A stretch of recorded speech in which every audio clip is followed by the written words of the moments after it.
Olá, tudo bem? Sejam bem-vindos ao grupo de estudos de Daqui. Nosso objetivo é ensinar e aprender junto com você. Hoje nós estamos aqui com os nossos amigos para estudar sobre algumas temáticas importantes, sobretudo destacamos uma, né? Mas eu quero apresentar aqui os nossos amigos. Ali no meu canto esquerdo temos o nosso colega David, é o mestre do grupo, o mestre entre nós, mestre em geologia, e à minha direita nós temos o nosso grande amigo Jonatas, formado em contabilidade pela faculdade metropolitana da Amazônia. Legal. Nunca antes na história. Aqui nós temos o nosso colega Gustavo, muito obrigado, estudante de fisioterapia na UNAMA. Você sabe que a UNAMA é outro nível. E aqui quem vos fala é o seu colega Jonas. Sou líder religioso da comunidade adventista do sétimo dia. A gente vai conversar hoje sobre um assunto importante que tem sido muito falado nas redes sociais. Pastor, tem um texto aqui pra gente começar, pra dar assim um spoiler do que vai ser o tema, né? Eu vou ler no final de quem é. Diz assim: costuma-se culpar a ciência secular e a filosofia antirreligiosa pelo eclipse da religião na sociedade moderna. Seria mais honesto culpar a religião por suas próprias derrotas. A religião declinou não porque foi refutada, mas porque se tornou irrelevante, enfadonha, opressiva e insípida. Quando a fé é completamente substituída por credo, adoração por disciplina, amor por hábito, quando a crise de hoje é ignorada por causa do esplendor do passado, quando a fé se torna uma herança em vez de uma fonte viva, quando a religião fala apenas em nome da autoridade e não com a voz da compaixão, sua mensagem se torna sem sentido. Abraham Joshua Heschel, Deus em busca do homem. Um religioso falando das problemáticas da religião, né? Diante desse texto, vamos falar de que hoje? Vamos falar exatamente sobre os desigrejados. Quem seriam os desigrejados? Isso. Onde eles estão, né? E será que eles concordam com esse texto? A religião realmente tem problemas? Tem crise? Está em crise a religião? O que esse texto tem a ver, né? Desigrejados, olha bem. Desigreja. Desigrejado. Quer dizer, membros que possuem 10 igrejas, exatamente. Não é isso? Tá boa essa piada aí. Não. Mas olha, tem uma pesquisa que foi feita pelo Instituto Barna, lá nos Estados Unidos, que diz o seguinte, que 30%, né? Em 1990 era 33% dos cristãos professos, né, se diziam desigrejados, né, diziam que não pertenciam a nenhuma denominação religiosa.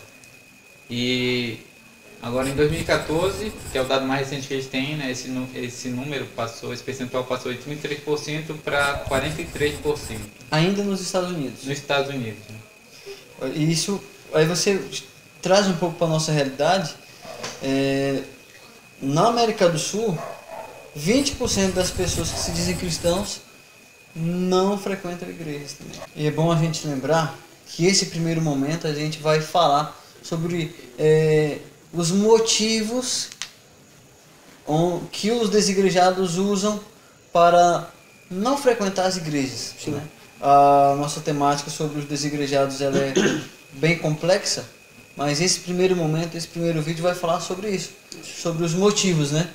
E quais seriam eles? Então, lembrando que esses motivos sobre os quais a gente vai falar agora, eles não só mostram por que eles não vão à igreja, mas mostram também, eu acredito, por que esse movimento tem crescido, né? Porque esse é um fenômeno crescente lá nos Estados Unidos, aqui também. No Brasil, aqui, por exemplo, na região que a gente vive. Isso, aqui antes a gente nem via pessoas se autodenominando assim, né? E hoje a gente já vê. Então é algo que realmente vem crescendo. Então a gente vai discutir agora esses motivos, né? E tem uma coisa que eu quero falar que é assim, eu concordo em muitas coisas às vezes com o desigrejado, mesmo sendo um igrejado. Por exemplo, de acordo com o texto que a gente leu aqui do Heschel, existe uma crise na religião, e eu concordo que existe uma crise. Com certeza. Na religião como um todo, né? Não só nas religiões protestantes, né? Mas nas cristãs de modo geral. em outros tipos de religião. Eu acho que existe essa crise, vários motivos contribuem para isso. Por exemplo, tem religiões que vão muito para o lado financeiro, né? Elevam a questão da prosperidade. Eu não estou dando nenhuma indireta, tá, pessoal? É direta mesmo. Pro lado dos milagres, sempre questão de exageradamente apontar para um lado que chame mais adeptos à sua religião. Essa questão das igrejas, né, que acabam queimando a imagem da religião, né? Você falou da teologia da prosperidade, é um problema universal, né? Não renunciarei, repito. Tá gravando? Não renunciarei. Um dos principais motivos para os desigrejados não irem à igreja é a questão de decepções, né, com membros da igreja. Decepções amorosas? Às vezes também, né? Tem certos casos que... Põe no hambúrguer. Existe decepção na igreja, cara? A gente achou que o pastor era perfeito. Não é. Que o membro da igreja, né, era perfeito. Não ia fazer fofoca, fez. Isso. Não, fofoca não tem na igreja, não. Então, isso daí acaba afastando muita gente da igreja hoje, né? E é motivo para muita gente deixar de congregar em qualquer igreja, né? Porque às vezes a pessoa pensa assim, as pessoas que estão ali na igreja são até piores do que as pessoas que estão fora, né? Sim, é o argumento que eles usam muito. O que afasta as pessoas do cristianismo é o próprio cristão, né? Isso. Já diria. Mahatma Gandhi. Pois é, Eu seria cristão não fosse os cristãos. Mas assim, tem um dos motivos também que agora a gente vai pro lado da teologia, que é o seguinte, às vezes o problema tá na teologia, né? Muitos deles têm resistência quanto aos líderes religiosos, aos gurus, né, da religião, que pretensamente, o líder, normalmente a gente costuma olhar para o líder achando que ele possui a verdade, né? E geralmente a gente vê numa igreja ou outra, o líder sendo a autoridade máxima, né, para todos os sentidos, seja para questões morais ou políticas ou teológicas. E se você discordar de alguma coisa do líder, você de alguma forma vai estar sendo um pecador de forma explícita, dissidente, ou vai ser censurado, né? Então tem esse lado também que, vamos dizer assim, que em parte eu concordo com eles, porque realmente às vezes quando a gente coloca a autoridade nas mãos de uma pessoa e não da Bíblia, né, como a gente vai comentar, a gente corre esse risco aí, né? Eu acho que esse é um erro, porque aí os membros ficam extremamente dependentes do pastor, né, do líder religioso, e deixam de usar o próprio raciocínio para entender o que é correto e o que não é de acordo com a Bíblia, né? Às vezes a gente vê pessoas que são de uma denominação religiosa e falam assim, não, eu não faço isso porque o pastor me proibiu, entendeu? O pastor disse que não pode fazer isso. E é complicado porque geralmente, né, o pastor vai mudando. Exato. O pastor vai mudando. Aí então vai mudando também as opiniões da pessoa. É verdade. É o risco. Aí a gente já não tem mais os princípios, a gente tem as regras, né? As regras, elas mudam conforme o jogo. Outro motivo que a gente precisa lembrar é a questão do contexto da sociedade que nós vivemos, uma sociedade consumista. Sim. Então, quando eu vou para a igreja, eu quero ser bem atendido, né? Eu quero ir para a igreja e eu quero que lá atenda as minhas necessidades. Se eu chegar lá, eu gostaria muito de estar na igreja e assistir um show de stand-up. Pô, legal, né? A lista dos pregadores. Hoje, Whindersson Nunes. Amanhã, quem? Cossielo. Silvio Santos. Oi! Olha, no culto de amanhã, o Silvio Santos vai dar lá um prêmio para cada um em barra de ouro. E aí, no domingo, vai ter a dança dos famosos com o Faustão. Top, né, cara? Então, assim, a gente... Nessa nossa sociedade consumista... Lambada na igreja. Gosto. Tem que atender as nossas necessidades, cara. Então... Rave gospel, né? Sim. Essa questão do gospel, pastor, já que falaram aqui também, né? Que às vezes pode ser um pretexto para fazer algumas coisas, mas também tem aquela questão do pode e não pode na igreja, né? E aí a gente entra aqui num dos motivos dos desigrejados, né? Às vezes a igreja se torna um fardo, né? Eu não vou na igreja porque lá todo mundo vai dizer que eu sou pecador, que eu sou arrogante, que eu sou falho, e isso acaba criando um peso enorme. São os extremos, né? Ou eu vou pro pode tudo, para atender tudo aquilo que eu quero, ou eu vou pro não pode nada, né? Que é o farisaísmo, etc. O ser humano é assim, ou é 8 ou é 80. Né?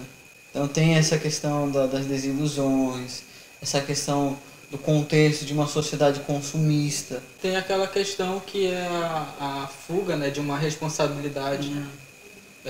A pessoa tem a vida já muito corrida, cheia de tarefas, e vai para a igreja, possivelmente vai receber uma tarefa também lá, uma responsabilidade. Eu tenho que pregar. Aí, poxa, dia de semana eu tenho que estudar ou trabalhar, tenho que também fazer isso pós-período do estudo, do trabalho. Ainda tenho que preocupar com a igreja. Tem que assumir um cargo na igreja. Eu não quero isso. Se a gente for tomar a Bíblia, né, como um ponto de partida, porque os desigrejados também têm a Bíblia, né? A livre interpretação, por exemplo. Muitos desigrejados alegam que na igreja a interpretação da Bíblia ela é restrita ao corpo de doutrinas da instituição. Sem entrada, né? Isso. E aí só atende aquele grupo, né? Então é uma coisa meio que exclusiva. Eles alegam isso, né? Que não tem liberdade para interpretação. Então, que na verdade é um dos pontos ali do Martinho Lutero, na época da Reforma Protestante. Essa questão da Bíblia ser acessível, né? Sim, sim, sim. E existem, será? Uma pergunta, tá? Existem igrejas que tornaram restrita a questão da interpretação da Bíblia? São perguntas que surgem. Os desigrejados também falam assim que, de acordo com a Bíblia, a igreja somos nós, né? É um grupo de pessoas tal, que se reúnem para adorar a Deus e que não necessariamente tem que estar reunida num templo físico, né? Como as denominações fazem hoje. E nesse ponto, a gente concorda, né? Porque realmente a Bíblia, é isso que a Bíblia fala, né? Que a igreja ela é composta por um grupo de pessoas que adoram a Deus, independentemente do lugar onde elas adoram, né? Mas a questão que fica aí é se a igreja, como existe hoje, se quer a igreja como instituição, né? Que é um ponto até questionado pelos desigrejados, se ela é bíblica ou se é antibíblica, se ela realmente é necessária nos dias de hoje ou não. Então a gente finaliza dizendo o seguinte: existem motivos para alguém dizer o porquê que não vai para a igreja? Existe. Sim, sendo bem sincero, né? Sendo sincero, né? Mesmo a gente sendo igrejados, a gente poderia se classificar assim, existem motivos. E alguns racionais, lógicos. Válidos, né? Que, não, poxa, vamos conversar aqui. Alguns válidos em parte, alguns válidos no todo. Sim, sim, sim. Só que a gente precisa lembrar agora e enfatizar, uma vez que a gente já viu os motivos dos desigrejados, agora a gente vai partir para um outro momento, sobre a igreja. O que é a igreja? O que é a igreja? O que compõe a igreja? É necessária? Finalidade, né? Só que a gente não vai falar isso agora. Então assim, no próximo vídeo a gente vai falar sobre o que é a igreja, relevância, finalidade. Precisamos ir para ela, né? E se você gostou desse vídeo, deixa um comentário aqui dando sugestão pro próximo, dá o like também aqui, se inscreve no canal. Dá sugestão se você concorda ou não. Sim, a gente gostaria que você participasse, amigão. Certo? Muito obrigado. Esse é o grupo de estudos de Daqui. Fiquem todos com o Eterno e um forte abraço. Valeu!